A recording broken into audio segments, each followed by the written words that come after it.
కేంద్ర ప్రభుత్వం ప్రవేశపెట్టిన బడ్జెట్లో కార్మికులను మర్చిపోయిన బీజేపీ ప్రభుత్వం. కేంద్ర ప్రభుత్వం ప్రవేశపెట్టిన బిల్లుపైన కామారెడ్డి జిల్లా కేంద్రంలోని ఆర్డీఓ కార్యాలయం ముందు సిఐటియు ఆధ్వర్యంలో నిరసన తెలియజేశారు. ఈ సందర్భంగా సిఐటియు జిల్లా కార్యదర్శి చంద్రశేఖర్ మాట్లాడుతూ ఈ బడ్జెట్ కేవలం పెట్టుబడిదారులకు మాత్రమేనని, మధ్యతరగతి రైతులు, ప్రజలు, కార్మికులను విస్మరిస్తూ తెలంగాణకు ఒక నయా పైసా కూడా కేటాయించకుండా ప్రవేశపెట్టిన బడ్జెట్ పైన ఈ రోజు నిరసన తెలియజేయడం జరిగిందని తెలిపారు.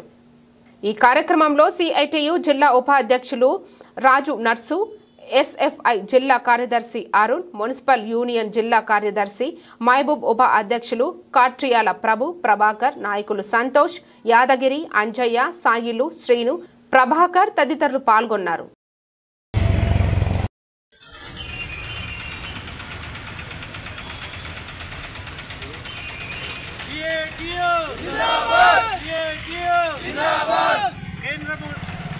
కేంద్ర ప్రభుత్వం వైఖరి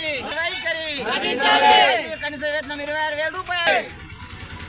ఫిబ్రవరి 1న కేంద్ర ప్రభుత్వము మన నిర్మలా సీతారామన్ గారు బడ్జెట్ ప్రవేశపెట్టారు. ఈ బడ్జెట్ ఏదైతే ఉన్నదో ఇది దేశంలో ఉండే కార్మిక వర్గానికి, రైతాంగానికి, పేద ప్రజలకు అందరికీ కూడా వ్యతిరేకమైన బడ్జెట్ కాబట్టి మేము సిఐటి జిల్లా కమిటీగా ఈరోజు రాష్ట్ర కమిటీ, ఆల్ ఇండియా కమిటీ ఇచ్చిన పిలుపులు ఏదైతే ఉందో దాంట్లో భాగంగా కామారెడ్డి జిల్లా కేంద్రంలో నిరసన తెలియజేయడం జరుగుతూ ఉన్నది.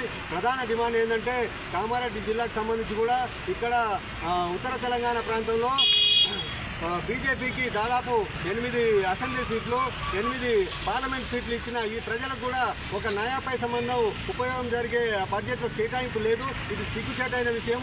ప్రజలు ఇప్పటికైనా తెలుసుకోవాలని చెప్పేసి మేము కోరుతా ఉన్నాం. ప్రధానంగా ఈ బడ్జెట్లో 4 లేబర్ కోడ్లు, లేబర్కి సంబంధించిన, కార్మికులకు సంబంధించిన హక్కులన్నీ హరించి వేసి లేబర్ కోడ్లు తీసుకొచ్చింది. దీనివల్ల కార్మికులకు కనీసం ప్రశ్నించే హక్కు, మాట్లాడే హక్కును కూడా కోల్పోయే పరిస్థితి ఉన్నది. మొత్తం యాజమాన్యాలకు సంబంధించి వాళ్ళకే హక్కు పత్రాలు రాసిస్తున్నది బీజేపీ ప్రభుత్వం.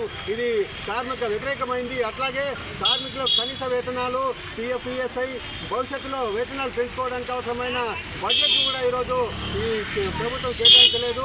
మున్సిపల్ కార్మికులతో పాటు మున్సిపల్ కానీ, గ్రామ పంచాయతీ కానీ, anganwadi, ASHA workers, mid day meal workers కానీ, అట్లాగే కాంట్రాక్ట్ అవుట్ సోర్సింగ్ ఎవరికి కూడా ఉపయోగపడే బడ్జెట్ కాదు ఇది. కాబట్టి ఈ బడ్జెట్ను తీవ్రంగా వ్యతిరేకిస్తూ ఉన్నాము. ఈ బడ్జెట్లో ఖచ్చితంగా కార్మికులకు ఉపయోగపడే సవరణలు చేయాలని చెప్పేసి సిఐటియు జిల్లా కమిటీగా మేము కామారెడ్డి జిల్లా కమిటీగా డిమాండ్ చేస్తా ఉన్నాం.